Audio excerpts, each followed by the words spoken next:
Well, it's once a year we get together, Schalk, Malan, and Suzanne Stevens to talk about BrightRock, our partners from day dot here at Biz News. How old are you guys now? Yeah, it's going into year 11 now on trading, and it's been a quite a ride, Alec, and as you say, you've been part of us from day dot, so.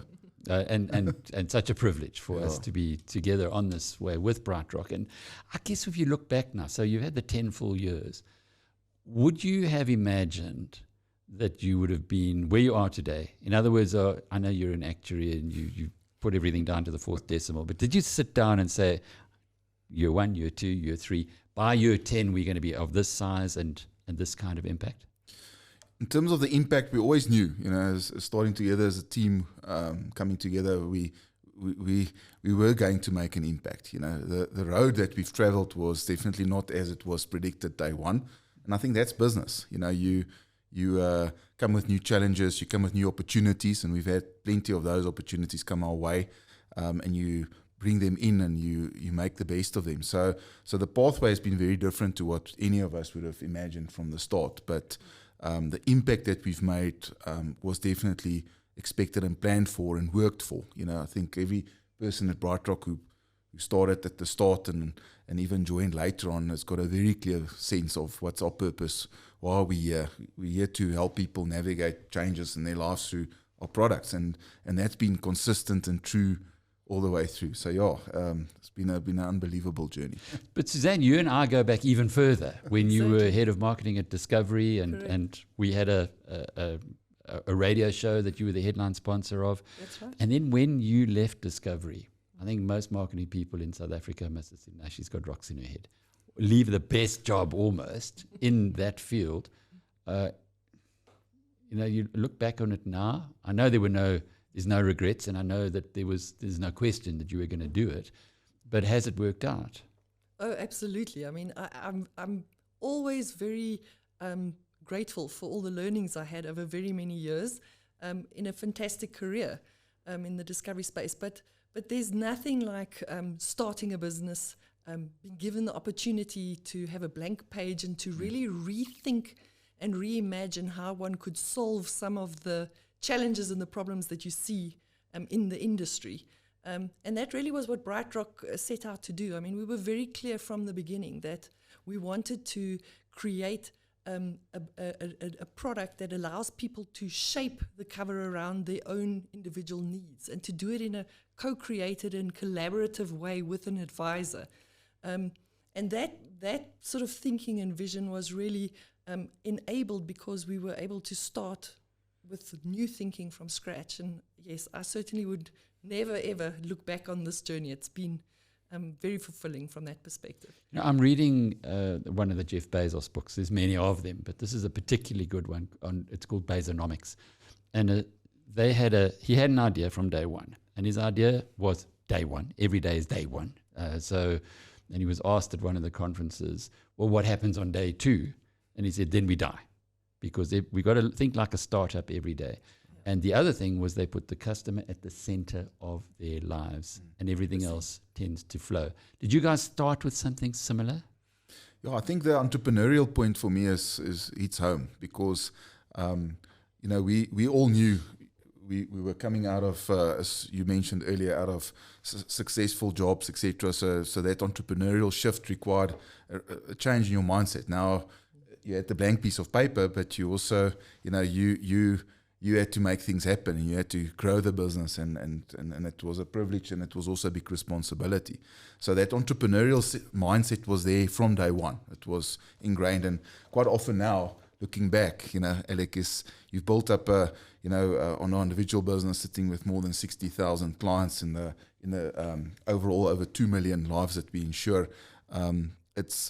You then have to remind yourself every time you tackle a new project to also go back to that day one and be entrepreneurial again, and attack the problem with that same attitude and approach, and that I think is key. And who was the first policy that you wrote? It's one of our people that is at BrightRock. She's still at BrightRock. She's been a happy client for the last 10 odd years, but it was a bit of a fight. I mean, it was as you can imagine, with anything that you start, because she worked in the development systems team, and she obviously knew a little bit more than we did when that first one was going to be activated. But that was good. And those days, I mean, we used to ring a bell every time a policy got activated. I mean, we were ring a bell for every policy. Today you'd be ringing it all the time. It didn't last long. But those are things that you reflect back, and it builds who you are and what you do. So how did you get the brokers or the intermediaries to start supporting you? Suzanne, that's a marketing nightmare in certain ways, I suppose. I think there were probably a few key factors. I mean, I think firstly, Sean Hanlon heads up the distribution in the BrightRock space, and he is someone who has a well-respected track record in the industry. But I think the key principles was really all around us going back to the advisor community and showing them how this product was truly differentiated and actually supports the advice process in a very fundamentally different way, but we believe in a far more accurate way than anything, any other product in the market. So there was a lot of work around really educating the advisor community on showing them how this product can really perform in their hands and help them deliver for their clients what their advice is always intending to do. It's interesting you talk about that. We start off with where you came from. There was also an innovative approach at Discovery with shared value, and you've gone in also with a highly innovative approach. Has anyone followed you here in this country or internationally? Because it is different what you guys do. Yeah.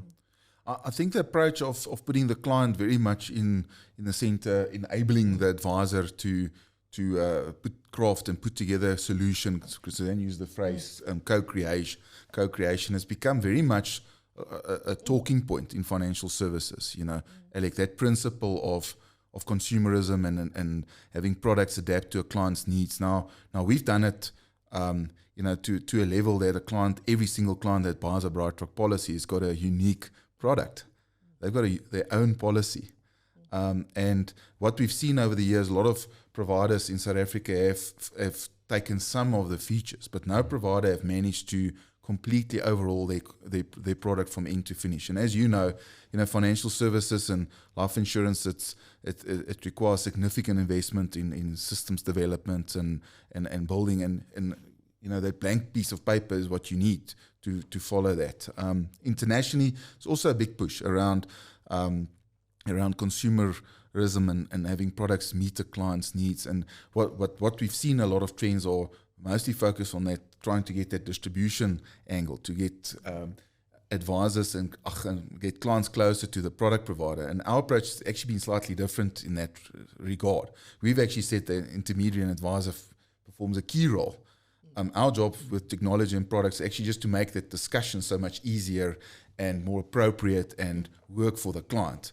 And that's been, I think, where our products differentiated, but our message is also very differentiated in that regard. And that's, I think, been the key part of our success to date. How many people work at BrightRock now? Well, it's just under 700 people, Alex. So and it's been growing, and that obviously includes also, as we've said before, we've started with an agency team that sells BrightRock product only, and it includes our full spectrum of different disciplines in the business. Because from what you've explained now, clearly there's a lot of tech involved here. There's a heck of a lot of investment on the back end. If you were to go back 10 years and to say what existed at that time, or even just before you started BrightRock, how many people would you have needed to achieve the same thing? I know it's a thumbsuck, but it actually gives us an understanding of how much tech has been applied in, or helped, or facilitated your operation. If you would have said we're starting today, I just want to understand. No, the question is, where you are today, 60,000 clients, 2 million lives, and you go all the way back to before you started BrightRock, and you wanted 60,000 clients, 2 million lives. How big a staff complement would you have required to have been able to manage that without tech. The tech that you have today, of course. Yeah. Oh. I don't think our product is possible without the tech. Yeah. I mean, if you think on a single calculation, we think, the requirement calculations that's happening in the background in milliseconds is in excess of 1.3 or 1.5 million. I can't even remember the exact number. Now, 10 years ago, it would not have been possible. It would literally taken 2-3 days to do that same calculation. Yep. And we had the privilege of saying, in that time, there was a huge push towards technology becoming much more digital, online.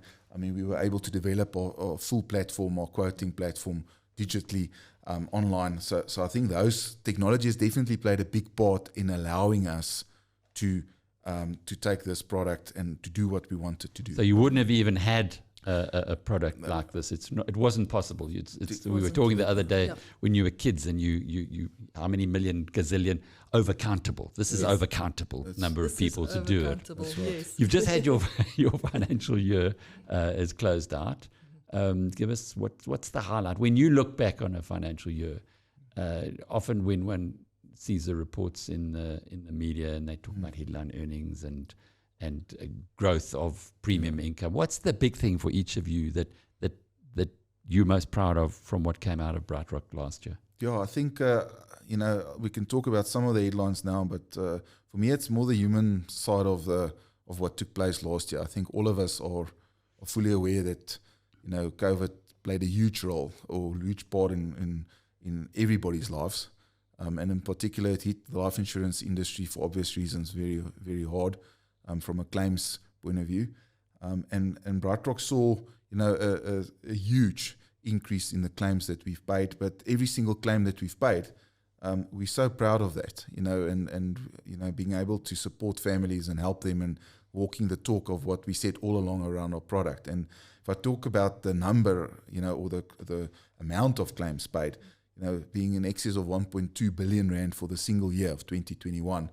and we did a calculation, Alec, that's in excess of the prior 7.5 years prior to COVID. So in other words, before 2020, equals that number that we've paid in a single year, in the cumulative claims that was paid. And that just, was firstly a big part of what we do. We felt, but we also felt very, it was a big accomplishment to be able to say to our clients and that we were in a position to pay that. So I think that's one big success part. I think some of the other key items is, BrightRock sitting with a premium income in excess of 2 billion rand. We've still managed to grow double digits in that number the last year, over 11%. And, in terms of growing market share during COVID, we've seen significant growth in our market share. If you look at various surveys, I think the one that's worth noting here is but it's maybe dating from 2020, but I think it's appropriate. Is the Swiss Re survey that shows now BrightRock is the largest writer of new business in the broker market by sum assured. Wow, that's news. And it's a huge accomplishment. I mean, if you look at... You're the largest. So you started just over 10 years ago, and you've overtaken Old Mutual, Sanlam, Discovery. Absolutely, from a new Liberty. business. And by sum assured. And what is interesting about that stat, if you look at it by premium, we in the third position. Now, what that also says, which is just worth considering for a second, is our clients are, in other words, the clients that are buying a BrightRock product is spending relatively less premium for more cover. Yeah. If you just take those ratios. And that's such a significant feedback that we're getting in a way through the stats, industry better value stats, then. Because it's getting better value. And as you remember from day one, we said to our clients, if you fracture your product, if you understand why you're buying the product, in other words, you place it in the right benefit, you're not over purchasing, you're buying it if it's for covering your future paychecks, you buy the product that matches those future paychecks. For your kids' education, you do it exactly for that, and clients saved. And what we're seeing for that same spend, if you normalize it, clients were getting, just by that stat, close to 32% better value from their premium spend. It also sounds like there's a bit of an investment from your intermediaries or the brokers and of course your own sales force in understanding the product so that they can then explain that or educate the client or the person who actually signs up. But what was your big highlight of the past year? I think maybe back to your Jeff Bezos comment, I think one of the things that really stood out for me over the last year, probably 2 years, is just back to day one, and I think that was something I felt very proud of, the way the team in the BrightRock environment was able to go back to a lot of first principle thinking, and just looking at how to navigate what was, a 1 in 100 year event, as a fairly young business. Just how do we navigate this space in a way that continues to support our advisor community, and our policyholders and our clients. Would you stay alive? To stay alive, but also to actually add additional value and thrive. And we were very quick to be able to pivot into a paperless process, for example, and to be able to support advice giving with the tools that we have, just all of it digitally and electronically. And those kinds of things, getting 700 people to work from home, and then getting 700 people to be working back in the office. So all of those kinds of things for me have been, it's given me a lot of, confidence really about our ability to move into the future, where I think being deft and being responsive to what are tumultuous and often quite unpredictable times, that I think for me is one of the big things I've taken out of the last year. It's stuff that doesn't make headlines. No, it doesn't. But it's stuff that keeps the flywheel going and in fact accelerating. So you've had that. You've had COVID. You've had this once in 100 year instance. Are you now accelerating your ambitions? Yeah, on some degrees, yes, Alec. I mean, we if you look at some of the areas that we really focusing on hard, our distribution strategy, and because we've grown market share. I mean, in the last 2 years, we've taken market share, and that momentum we want to keep up. And a lot of those drivers are learnings that, as Suzanne said, we've taken. For example, our people are selling, more via the Zooms of the world and the Teams, and our brokers are utilizing that technology, embracing it, but then saying, okay, but then I need the right product to support that. And that's key, that kind of alchemy that comes with that. And we've learned a lot, and we believe actually we are in a very good position, arguably the best position to capitalize on the way that people will work in the future, consume products in the future, and how advice will be delivered. So I'm excited about BrightRock's next 2-3 years on that regard, just, making sure we are as agile as we can be, continue to, do the basics right. And I think that was, as Suzanne says, for me, very important, that we had to make sure that next step, because you can't control everything around you. Control the bigger economy, but you can control every single engagement. And that's really, I think, where a big opportunity lies for us. And then, Alec, I think what was been quite interesting on accelerating certain things. You talk to our chief information officer and technology officers, and things that they've been working on for 5 years are now starting to come through. And then all of a sudden, the world looks different. Yeah. And we've spent many, many years working on a lot of under the iceberg type of stuff that's starting to emerge now, that will help with the client experience, help with just the way that we operate our business, and those things. I'm excited because that will also put BrightRock in that space to say, because then you've got it, then it's taking that next step. I think for us, we're excited about the next few years, because I think we're very well positioned. We talk to the investment community. Lots of the business community are investors, and we like to suggest that they invest money into exponential companies, because the world is changing. And if you look for exponential companies in South Africa, you struggle to find them. Certainly not on the stock markets. Is there any thoughts from your side of listing BrightRock? I know you do have Sanlam as a major shareholder. Is that ever crossed your minds? Because with the exponentiality that you're achieving, exponential growth, it does differentiate you a lot. Yeah, look, we'll never say never to those discussions and questions, Alec, but at the moment, the answer is no. I mean, BrightRock is the reasons why you would go and list is if you would look for expansion capital or just looked for capital to grow your business. I mean, we're in a privileged position and fortunate position to have a very supportive shareholder in Sanlam. They're very excited about our plans. They're strategically aligned with what we want to achieve, and us. So there's actually, from a capital raising point of view, there's no immediate reason for that. I think, but in the future, when the world changes, as you say, and BrightRock as a entrepreneurially focused business, I mean, we look out for opportunities, and that's definitely not one that we will ever shy away from if it comes our way. I was with the We Buy Cars guys last night at the Dome, which they bought in a day, they told us, and it was the opening of this incredible facility, which it just seems now obvious that it should be used for cars to be sold at. And they've gone into Morocco.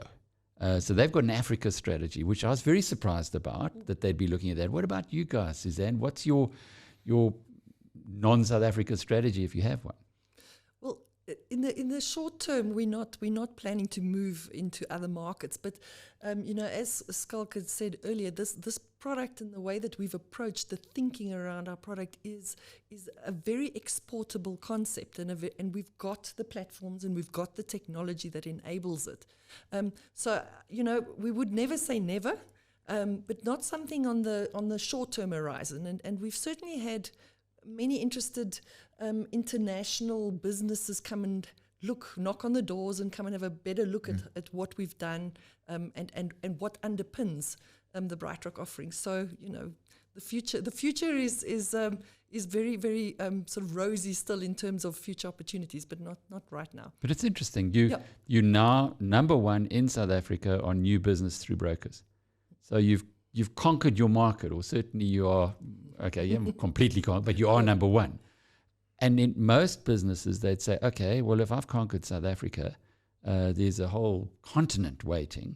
Yeah. And if I have an innovative product, perhaps a whole world. But you aren't quite at that point. Not right now. But what I will say is I think we see a massive amount of growth opportunity still within the South African context.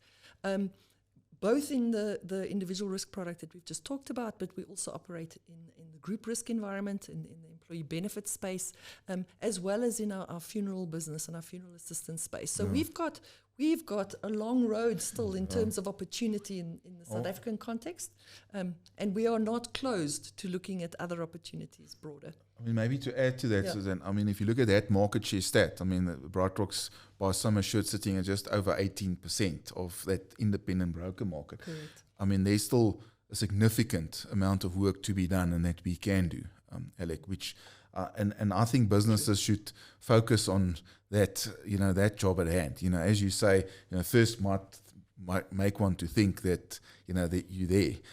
You've saturated your market, but that's definitely not true. And the South African life insurance industry is, as we all know, is absolutely huge. I mean, we haven't even scratched the surface on the agency side, as we've said, the group risk space. We're very excited about our product offering there. It's starting to really get some good traction there. I think we actually looking forward. We're quite bullish about our opportunities in South Africa. I'd like to close off with something on a much broader scale. International insurers are saying that there have been massive deaths from the pandemic, not COVID related. Help us out here, because there's so much fake news when it comes to COVID. Some people saying, well, don't ever wear a mask and don't get vaccinated, and other people saying that, well, if you do get vaccinated, you're going to die, and if you don't get vaccinated, you don't run those risks. It's really a mess. Now, this is your business. This is your world. Give us some data on COVID deaths, non-COVID related deaths that are as a result of lockdowns, economic circumstance. We hear about suicides going up by so much. Again, it's all anecdotal. What's the fact?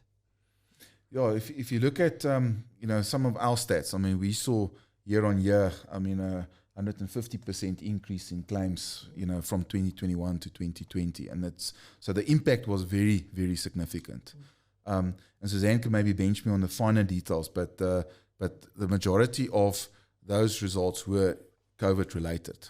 In fact, we saw a reduction in most of our, obviously, accidentals, some of our... and you check this stuff. I mean, you wouldn't... if a guy says... if somebody says they died of COVID, you make pretty sure they did die of COVID, not of over drinking or... One do know. I mean, one see it. I mean, yes, there could be cases where you might not have known because it might have been other reasons. I mean, other natural cause reasons. But most of the cases we knew and we do know. And that was by far the biggest driver. What we did see, and I think it's about, what we expect to see. And it is, we have seen one or two examples of that. There's definitely an increase in your temporary and more your disability, long-term disability claims. And some of that's post-COVID, so people that have had COVID that are suffering the fallout from that. But then you also see now, and it's still early days to put one's finger on it and to say there's a trend, but there's definitely concerns around people that haven't gone for their regular health checkups that are now seeing conditions like a cancer and that have progressed further than it should have had, perhaps. People that haven't gone for the regular treatments of diabetes, of heart conditions that are definitely coming through as claims now. Is it a trend that will push results out?